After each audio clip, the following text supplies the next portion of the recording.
Well, greetings, everybody, and welcome to another installment of City Lights Live, the online edition of the City Lights events calendar. I'm your host, Peter Maravellis, and as always, we are beaming to you from the unceded ancestral homeland of the Ramaytush Ohlone peoples. As always, it is an honor and a privilege to be able to do so. Tonight, we are delighted to have with us Nicole Cuffy in conversation with Veena Dinavahi. City Lights, together with One World Books, celebrates the publication of Nicole Cuffy's new novel titled Oh Sinners.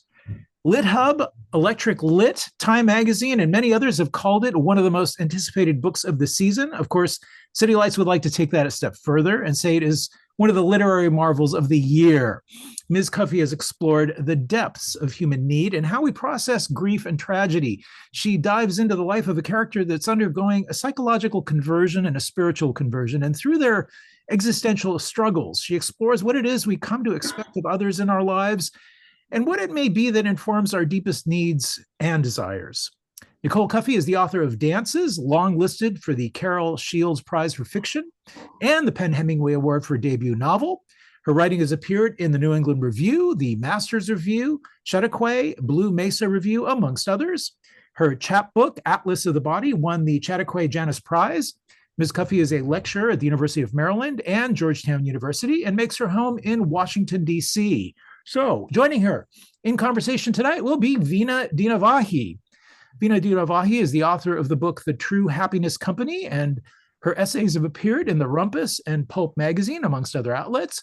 She holds a degree in psychology from Columbia University. There is a resonance between both their works, and we're really pleased to be able to have them together in the same forum.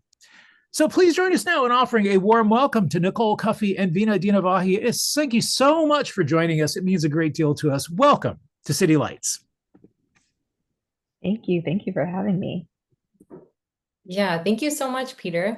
I'm very excited because I'm a big fan of Nicole's work, and this is my second time I've had the opportunity to be in conversation with her discussing this wonderful book. So thank you for having me. And to start us off, Nicole, I know there are many cult books and cult stories out there currently, but the story that you've written is quite distinct from all of these. And I was wondering if you could tell us a little bit about the inspiration and what compelled you to write this particular story. Yeah, definitely. So, I mean, I think the funny thing about this book is that one of the central moving pieces of it is the cult, but it's not actually where I started writing this book. Where my research began was in the Vietnam War rather than with cults. And I sort of randomly came across Creedence Clearwater Revival's Fortunate Son, which was a song that I had heard before, but never really paid that much attention to. But for whatever reason, this time I heard it and it struck me in a particular way. And one of the things that it struck me with was just that it was really evocative of a particular time in history. And so I just started doing research. I got really curious about the Vietnam War. And a lot of my research focused on Black soldiers in particular. But I was also really interested in hearing the Vietnamese perspective on the war, as well, as that was not one that I was ever exposed to in school. And one of the things that I found fascinating as I was doing my research was some of the peculiarities of this particular moment in history. You have this war that basically becomes a proxy war to, fight the spread of communism. But it was not necessarily communicated clearly to soldiers on the ground that that was what the war was about. So there was a lot of confusion and a lot of chaos among American soldiers who were on Vietnamese soil. And it led to a lot of chaos and confusion in how operations were conducted. But then on top of that, it's the 1960s until like the early 70s, right? So we are smack dab in the middle of the civil rights movement in the United States. And at the same time, this is the first war in which we have a fully desegregated US Army. And so this leads to all of this tension and volatility on the ground. And so one of the questions that started arising for me as I was doing this research was, what would that sort of pressure cooker of circumstance do to someone? What would it feel like to be experiencing these mass injustices as a Black soldier at home, then be sent over to a country and you're not entirely clear on why you're in that country fighting, you're put on the front lines. Black soldiers died at disproportionate levels during the Vietnam War than their white counterparts. You return home if you're lucky to return home alive. And there are all of these civilian protests against US soldiers who were fighting over in Vietnam because of the fact that the war was one of the most widely televised wars in American history. And one of the things that people were being exposed to were some of the atrocities committed by American soldiers against Vietnamese citizens during the war. So there was an air of hostility upon some soldiers' return to the United States. So what would these series of circumstances do to somebody? And the answer, not answer, but really another question that started to arise for me was, what if those things sort of led to a sort of psychological mutilation? I can imagine that somebody under that type of pressure would experience a lot of grief and a lot of rage. And grief and rage are both really transformative powers. And so what happens when they are processed in a twisted way? How do they twist then the person who is not properly processing them? And that was ultimately what led me to my cult leader, Odo, who comes out of that Vietnam War experience psychologically twisted in such a way that he begins to sort of enact his rage on others through the form of this cult. I love that you led into that question because just for reference, my overlap with Nicole's book is that I was in a cult and wrote about it in my memoir. And one of the questions that I always think about is like, how much does the cult leader like believe their own whatever doctrine that they're espousing? Like, do they actually believe it? Are they actually delusional, or is it calculated? And how do you grapple with that question as you were creating this character of Odo, who's driven by the confluence of all of this like personal trauma, the political situation of the time, plus the horrors of war? Mm-hmm. Yeah, I mean, I think that question really is at the center of Odo's character, is how much does he believe himself and how much does he know that he is engaging in this mass manipulation? And I think that, when you think about cults are sort of really fascinating for a lot of people, which was part of what eventually turned my research in that direction. And I think one of the things that fascinates people about cults or keeps them eternally sort of interested in cult rhetoric and cult media is this sense of like, what would make somebody want to join a cult? And, I too started with that question, but for me, I think I found that the answer was easily reachable and kind of banal. I mean, we kind of know what makes people join a cult. It's just we keep seeking a different answer to that question because the answer is actually quite simple. People join cults for the same reasons that people are motivated to seek any kind of social cohesion. They're looking for belonging. They feel disempowered in some way that the cult makes them feel a sense of reclamation of power. And they're seeking something, right? These are people who are all seeking something. So, I mean, I think the thing that is scary about that is that it means that we are all just as vulnerable as anybody else to manipulation from a cult leader, because we are kind of all of these things. We're all looking for a belonging. We're all feeling disempowered and or disenfranchised in some way or another. We are all scared and we're all seeking. So that answer became less interesting to me over time as I continued my research. The question that became more interesting was, what makes a cult leader do what a cult leader does? And I think that over the course of Oath Centers, I'm really exploring that question. I don't have a clear answer for us. I don't think Odo has a clear answer for us, but I think that when we think about, does a cult leader believe their own rhetoric, or do they know that they are being manipulative? I think the answer to that question is probably something close to both things are true at the same time. And you wrote this novel with 3 different narrative through lines. We have Odo's history in the Vietnam War, which is what you started with. Then we have excerpts of a documentary of the conflict between Odo's group, the Nameless, and this fundamentalist Christian group. And then we have what is present day, where there is a Muslim journalist who is investigating Odo's group. And we'll get into like these different narrative through lines. But right now, while we're on the subject of Odo, I would love if you could read us a passage from this Vietnam War narrative through line. These were some of my personal favorites. They were so evocative, and it would be great if everyone could get a sense of the prose. Yeah, for sure. So I'll read a selection from that Vietnam War section. I don't think there's really anything that I need to fill you guys in on for you to be immersed in this particular passage, except that one of the characters that I mentioned in this section will go on to become the cult leader, Odo. He's not going by Odo in this section. I won't tell you which one it is. It's a surprise. Also, small disclaimer, this is a section that features young soldiers who are talking like young soldiers. All right. For days now, the rain had been unrelenting until finally the sky seemed to have emptied itself, the jungle panting wetly, the sun a vague light through the canopy, sweltering, muted.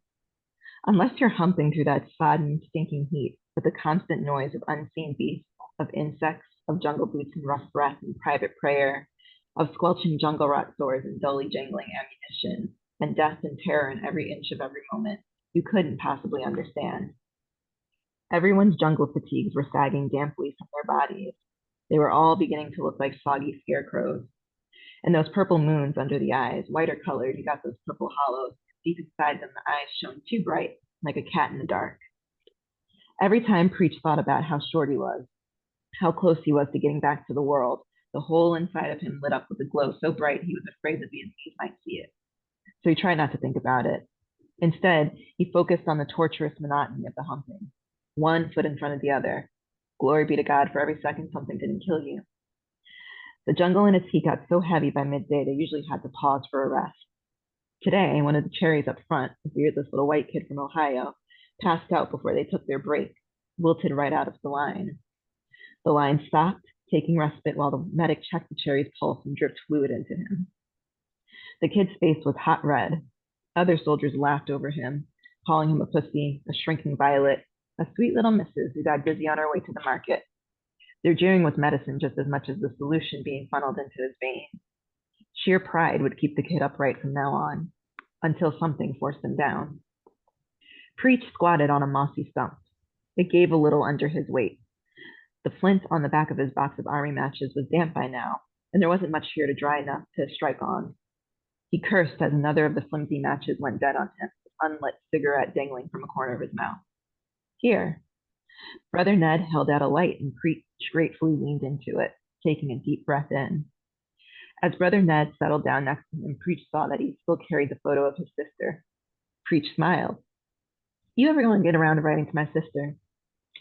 Brother Ned exhaled, dual streams of smoke jetting out from his nostrils. Just as soon as I get the right words, brother. Better hurry, brother. You ain't the only one whose attention she's got.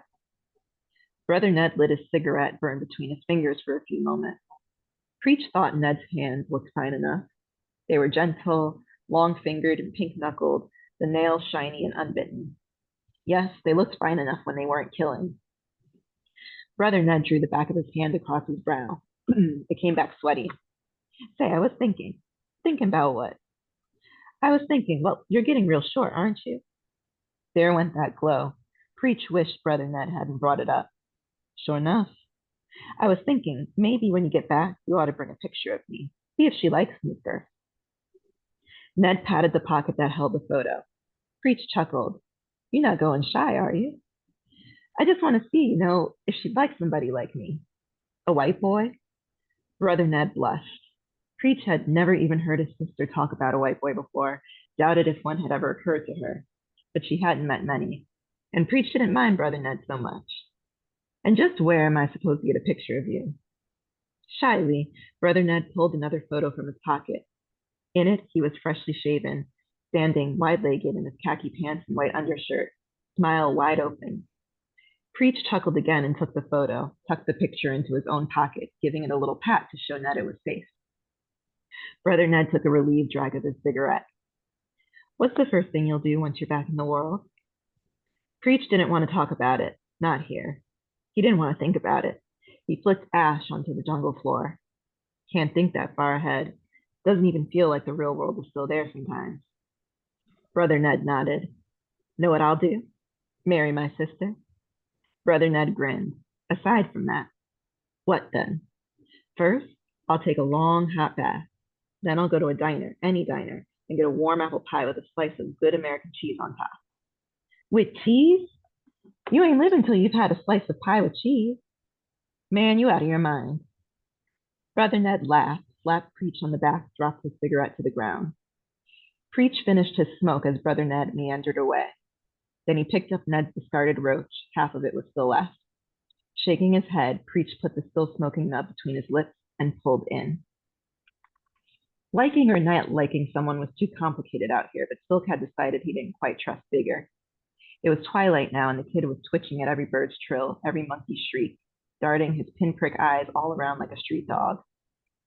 Back in the world, on the street where his mama still lived, drunk and alone now, the street dogs would slink around in the alleyways, all patchy fur and bone and open hunger. He could never stand the sight of them, their petrified need, growling desperation. And what good would his purple heart do him there, on that street that smelled of old cooking oil and sun-baked trash and piss and the dogs, and that little two-room apartment with its yellow windows and broken radiator, and Mama, who more often than not he just called Tia, in her chair, smoke dangling from between her half-alive fingers, breath sour with drink, wig falling forward on her head. At least here, dying or not dying meant a little something. So when his time had come after that first tour, he thought, why not stay a little longer? Silk spat, his mouth foul-tasting as it nearly always was here. What a damn fool. He couldn't even remember what it was like to be as revved up as that kid was right now. Crazy Horse swooped down beside Silk, plucked the slender fern leaf to chew. The leaf was cloyingly bitter, a taste Crazy Horse had come to crave. Silk nudged him with the elbow, nodded at Bigger. Unlike Silk, Crazy Horse felt a certain affection toward the kid, but was clueless about how to handle such a thing. Most of his relationships, friends, girls, came rolling right up to him like marbles down a sloped floor. He either picked them up or he didn't. He didn't know how to do the rolling. There was a flutter of unseen wings from somewhere in the dark canopy above them, and Bigger's hands jumped like leaves disturbed by a sudden gust. Crazy Horse smirked, the fern dropping from between his teeth, and swaggered over to the kid. Bigger nearly left his body when Crazy Horse touched his shoulder. Crazy Horse held up his hands in mock surrender. Whoa there. If I didn't know any better, I'd think you took one of them pep pills. Bigger shrugged self-consciously. He looked down at his boots. They were filthy, the green uppers stained muddy brown, the toes thickly caked in jungle muck. Beneath them, the ground seemed to vibrate. Or it was him vibrating. A strange combination of being so tired but unable to relax ever left him full of this baffling, buzzing energy that threw everything into such hyper-focus that he could hardly see anything clearly at all. That he'd come here just because he and his mother had run out of money, just because it was so important that he finish college, seemed nauseatingly ridiculous now, gut-wrenchingly misguided. Better to just drop out. Better to sell dope. Better to run to Canada and scrape by. Better anything than this. The vibrating shimmied up from his feet, climbing up his ankles, wrapping around his calves, pulsing into his veins and reaching for the muscles of his thighs. The mind is a powerful thing. He felt like he could fall right through the ground, right through the middle of the earth. He barely registered the chatter from the men around him. Shit, you feel that? The fuck is that? The men dropped their cigarettes, their joints, round out the light. The command traveled quickly among them in a hiss. Quiet. Nobody fucking fire.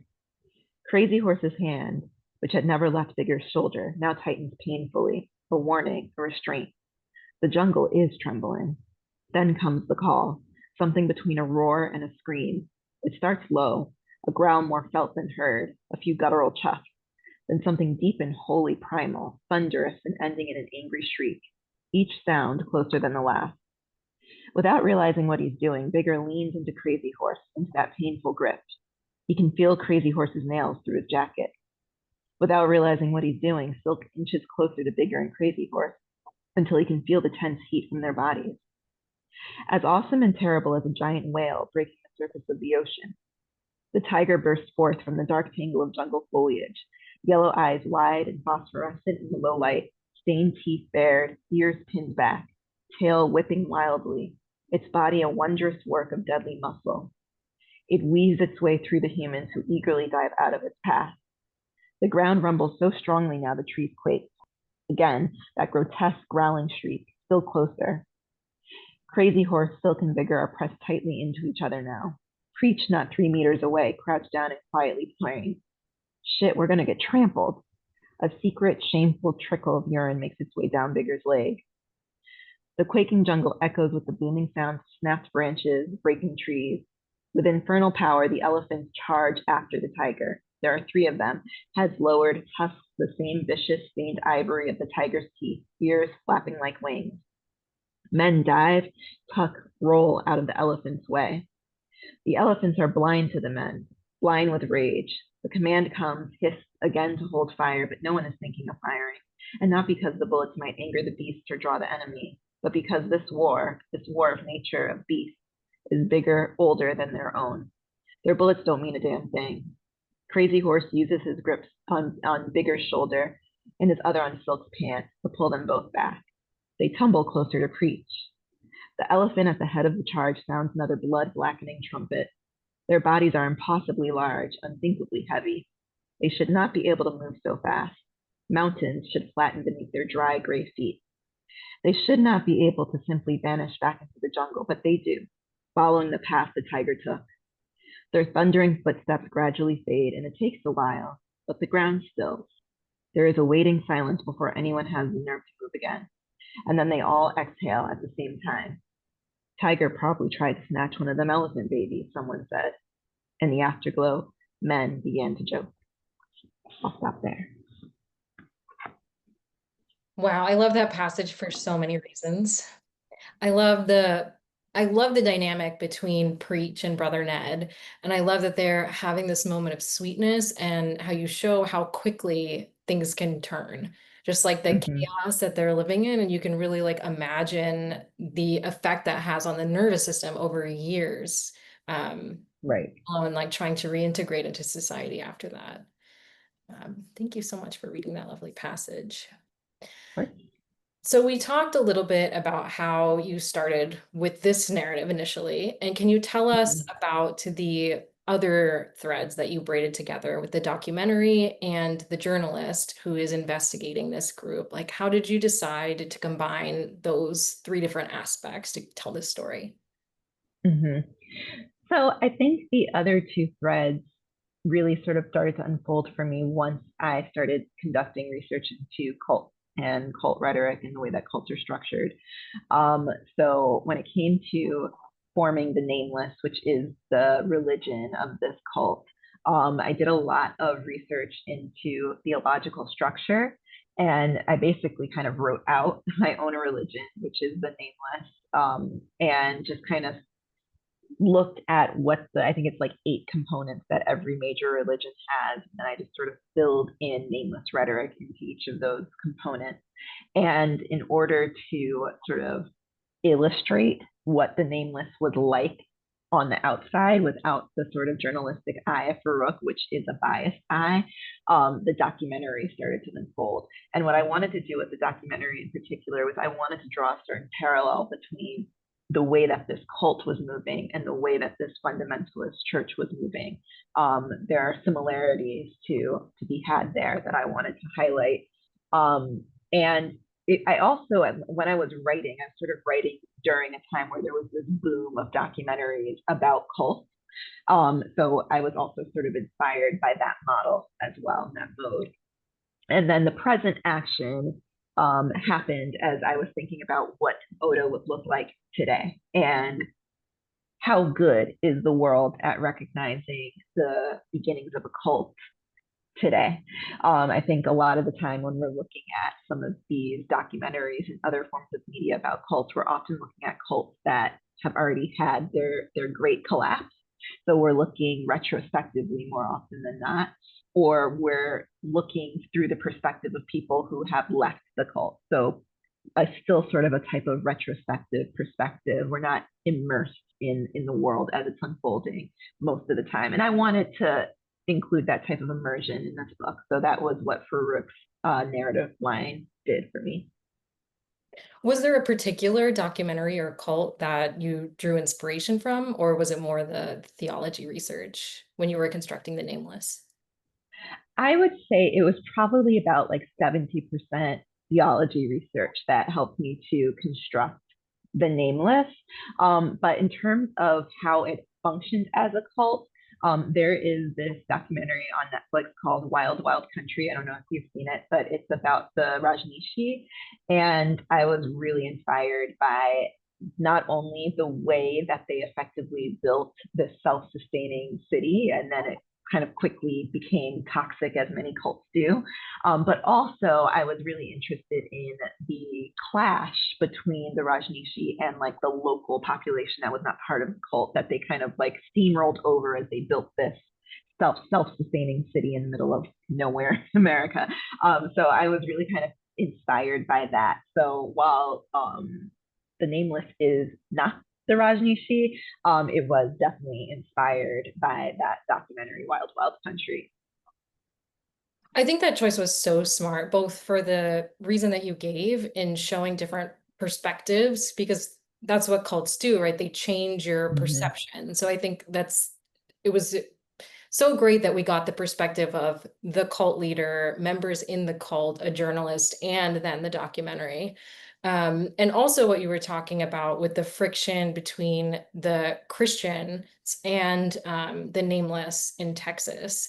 And can you talk more about that, like what you see as the distinction and the overlap between cults and religions? I think that the line is blurrier than probably a lot of people are comfortable with. I kind of enter into this research as a secular person. I'm not religious and I wasn't raised religiously, but I do think that religion is really fascinating. But as I was looking into what constitutes a cult, one of the things that sort of stood out to me is that a cult looks awfully lot like what a religion looks like in its infancy.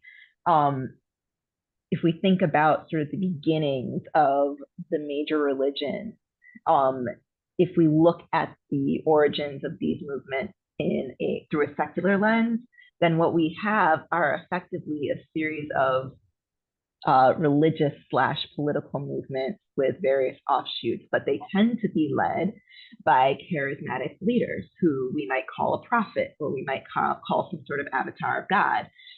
But they are to be followed. They are not really to be questioned. There's some sort of punishment awaiting us if we question, in fact, these prophets or these avatars of God. And so for me, as I was sort of looking at theological structure as well as the history of major religions such as Christianity and Islam, and then at the same time conducting research into how cults are formed and what exactly defines a cult, what I started to see is that the distinction between a cult and religion is maybe not the question that was going to help guide me further. I think the question that needed to be sort of restated, or that I needed to reframe, was, am I looking at the distinction between cult and religion, or rather, am I looking at the distinction between cult and extreme belief? And I think if we start thinking about religious extremism as just sort of this blanket understanding of extreme belief, then there is no real distinction between a cult and extreme religious belief. I think that the extremism is the connecting thread between those two things. Yeah, absolutely. Like many of our well-established religions have just reached a critical mass of acceptance. But it depends on, I guess, how they're used, whether it can be a force for good or destruction. Right. So, especially as a secular person, were there aspects of the Nameless that appeal to you? Is there anything about this group as you were constructing it where you were like, wow, that sounds nice. I would be tempted because of that? Or was it not something that tempts you at all? I mean, yeah, definitely. I mean, I think, going out into the redwoods and building this self-sustaining community where you're growing all of your own food and everybody seems really happy and loving. There's this really strong sense of community. I do think that that's really attractive. And I think that's the thing, right? Like, oftentimes when we're talking about cults, again, through that retrospective lens, we are sort of entering into the story at the most extreme point. So we're not hearing about like what seduced a follower into Scientology. We're hearing about like people believing that we're descended from like aliens, right? And to an outsider, that sounds crazy, but what's important to remember is that it doesn't start there. It starts with something like, here's a community that will accept you. Here's a community that loves you, or here's a community that is interested in trying to make the world a better place. That's kind of the same thing that they all say at the beginning. And I think that that is probably pretty seductive for most of us. Yeah, I mean, can confirm. I remember that about like when we last spoke as well, that you were saying one of the things that interests you is cults that are not on the extremes and that they're not about mass suicide or branding. And so in your mind, is there a such thing as a harmless cult, would you think? Or maybe a better way to ask it is, at what point would you be concerned for a person joining such a group? So I guess for me, one of the defining characteristics of cults, when you melt away all of the sort of formal definition, like charismatic leader, some sort of financial or sexual gain, really what it comes down to is there is a gradual loss of agency for the people who join cults. And to me, the loss of agency is destructive enough. I think once you are coerced into handing over your ability to think for yourself, your ability to ask critical questions, your ability to feel as though you can move as an individual, I think that I would be worried for you. So I definitely think that there are some cults that don't result in any death or bloodshed. I think there are plenty of those actually. And in fact, I think that they're probably so ubiquitous that all of us have probably at some point been involved with a cult or cult-like organization. I think that that kind of organizational manipulation is actually quite common. And I think that that's probably just because humans are social creatures. I think it's just something that happens with us, unfortunately. But not every cult is a Manson or a Jonestown or a Mooney type situation. Like, not all of them become infamous in these really catastrophic ways. Some of them are able to sort of operate below the radar because they're not resulting in mass suicide or deaths of anybody or anything like that. But what does happen is that over time, people are being coerced into handing over their agency to the cult. And I do think that that's dangerous. I think that's something to be worried about someone for. Yeah, that's quite a clear line in the sand.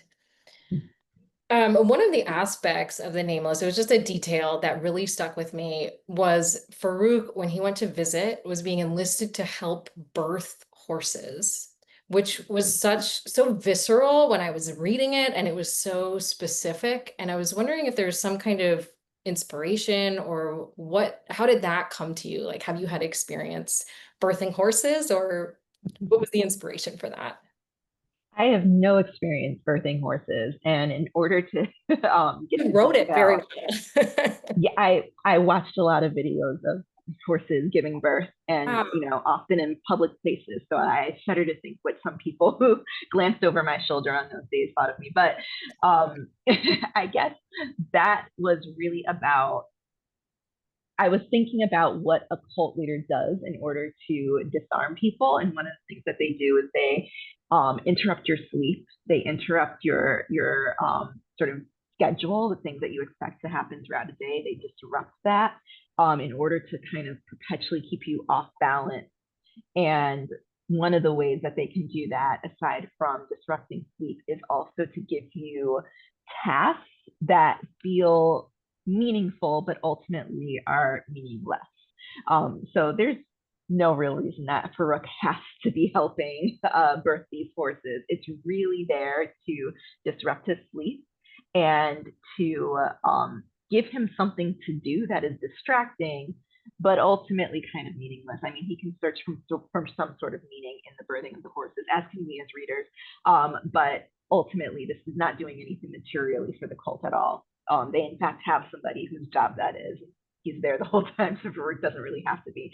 But I also really liked the viscera of helping something give birth. Especially like as a New Yorker, as Faruq is, and I am originally, you come from this land of concrete and little greenery, few animals. There's just not a lot of spaces where he would be exposed to the realities of life and death the way that he would be in sort of a homestead like the cult has created. And so it's really sort of this regulating for him to all of a sudden not only be thrust into the redwoods of California on this compound, but also to be thrust in the very sort of graphic experience of literally holding life and death in his hand as a city person traveling out into this rural area. There's such a strong parallel there between what you're describing now and you describing Odo's backstory of being suddenly in Vietnam, where there's no regular sleep, everything is chaotic, everything can change on a dime, and in these immediately life and death situations that they have no prior experience with. Right.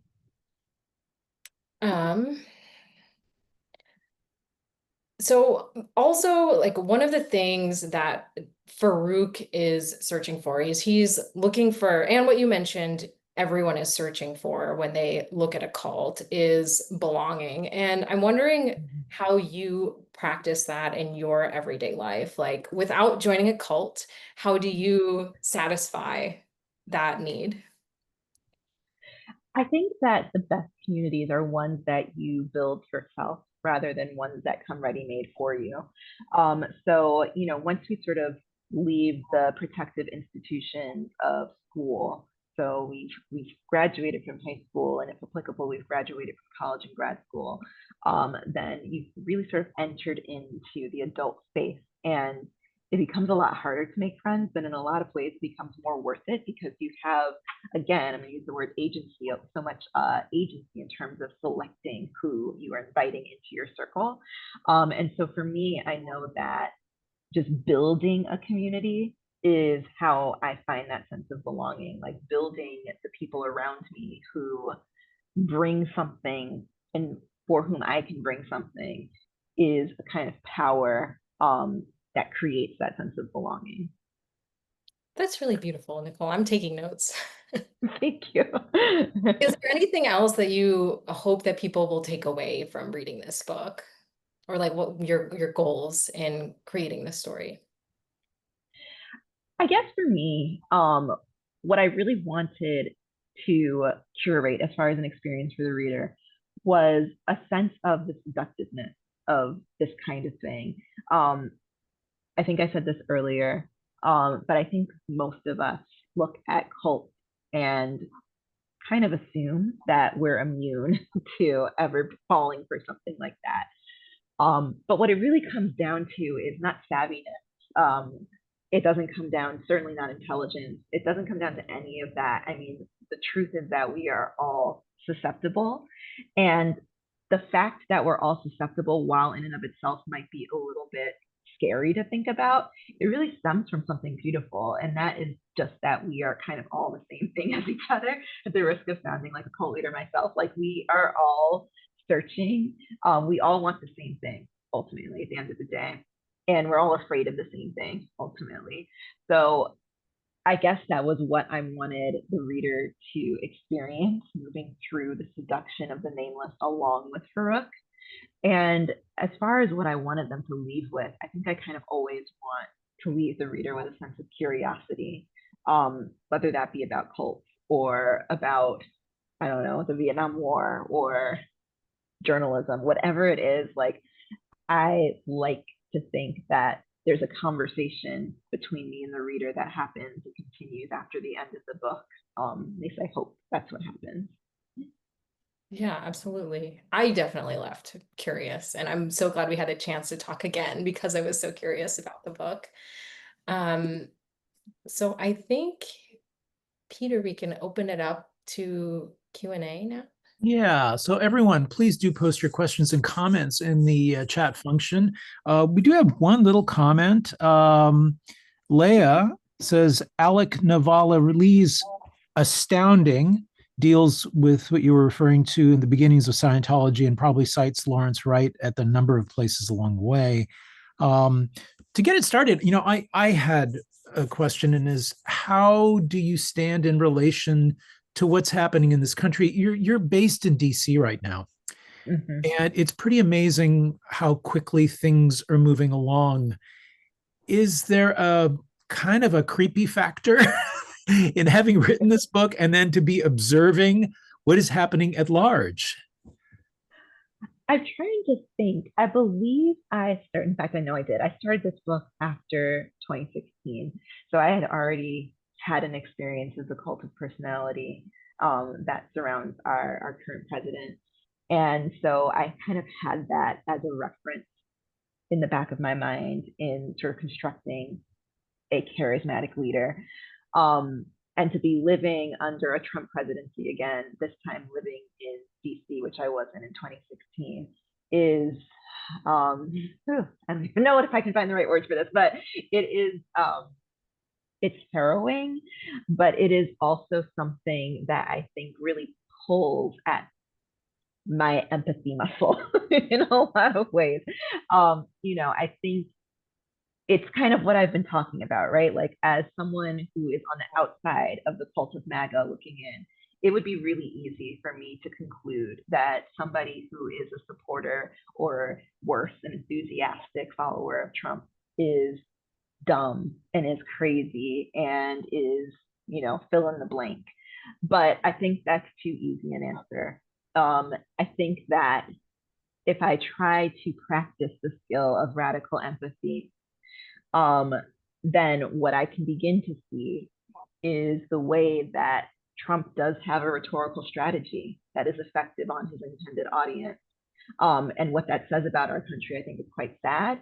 But as a Black woman, I got to tell you, it's really not that surprising. So to be in DC, kind of in the eye of the storm here, although I don't know if we're at the eye of the storm now, it's not that calm at the moment. I think, and to see our current president practicing on DC a sort of fascist move in federalizing the local police force and setting up traps for people who have immigrated into this country on the street so that citizens have to create human barricades and warn people not to drive down particular streets in order to not be stopped by ICE, is unfortunately not so surprising for me, but it is really, really sad. It is a very sad time, especially, again, to be living in this country as a woman of color, to see how eagerly people have embraced the permission to be openly racist, when in 2025, I think you should be embarrassed to be a bigot. But people, it feels like, have been chomping at the bit for permission to relax into their bigotry publicly, is very sad. And also, as someone with two young children, I have a 2.5-year-old and a 6-month-old, and I have faith that by the time they're adults, the world will have moved beyond this. But I apologize to them that this is the atmosphere into which they were birthed, is really disheartening. But again, not entirely surprising to me. Thank you for that. I'm not seeing any more comments or questions. Veena, I don't know if you have any more thoughts or reflections on what we've been covering so far. It's very, very rich ground.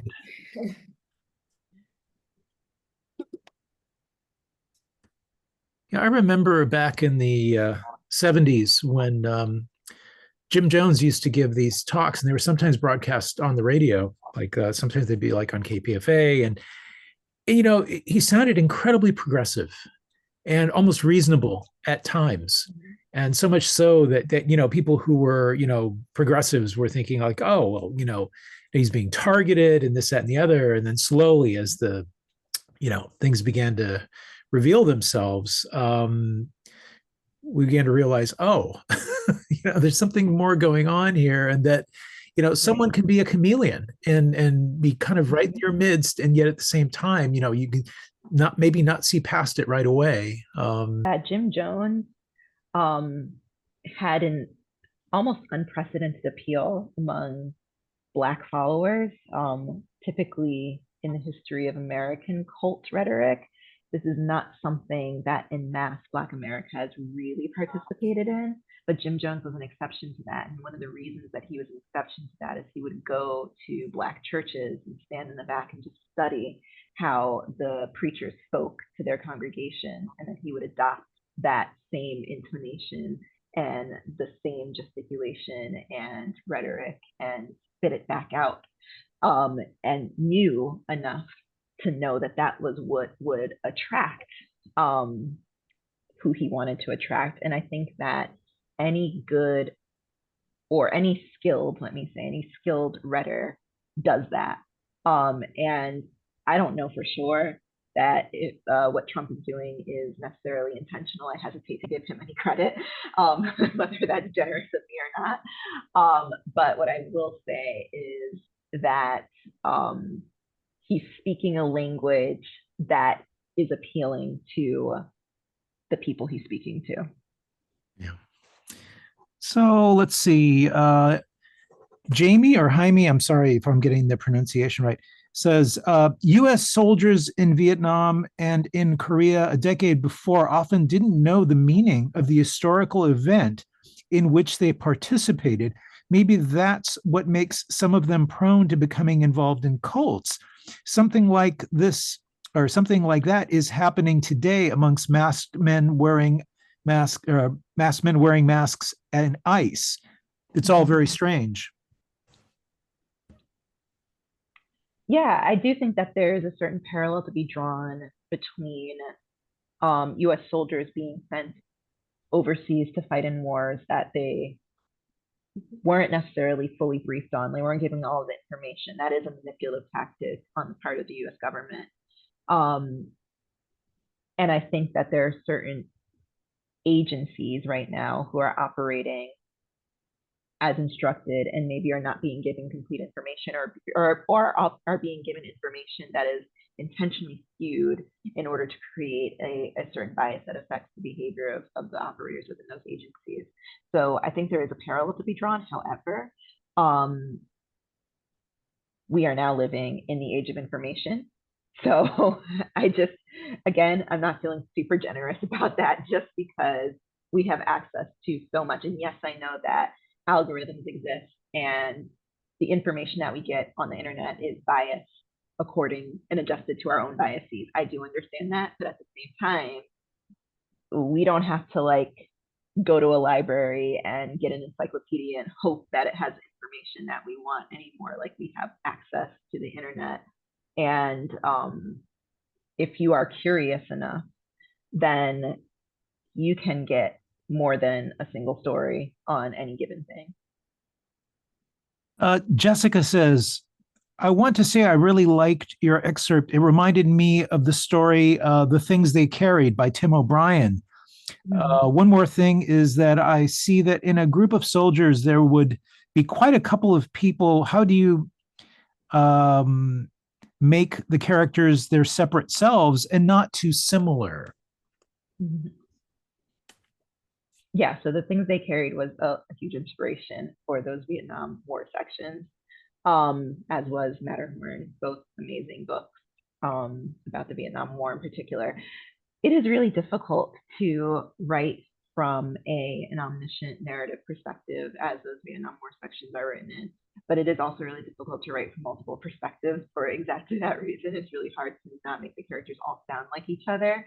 And so I think my approach was to sort of ease up a little bit and try to really lean into a central characteristic in each of those characters, but then be okay with them sounding a little bit similar, because in the circumstances, it would make sense for them to sound a little bit similar to each other.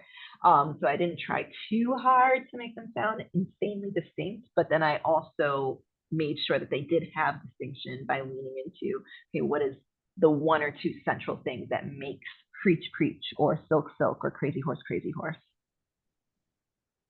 I have a question about the excerpt that I have to ask. The cheese on the pie. I've been wondering this since I read that part. Is that a real thing? Have you tried this? It is a real thing. And I had not tried it until like literally days ago. But I just knew that it was a thing in like diner culture in like 1940s through 1960s America. So I put it in there, but I had never tried it. But I did try it a few years ago, and I gotta say, it's pretty good. I like the savory with the sweet. Um, Kind of want to try it with like some brie next time. I caught you at the right time. Yes. Well, we find ourselves coming up to the top of the hour, and I would like to express on behalf of City Likes our respect and appreciation to you both. Nicole Cuffy, congratulations on a truly awesome book. And Veena Dinavahi, thank you so much for doing the honors. You made such a great interviewer. Much gratitude to you both. Means a great Thank you deal so to us. much. Thank you. Have a great night. Thank you. Night.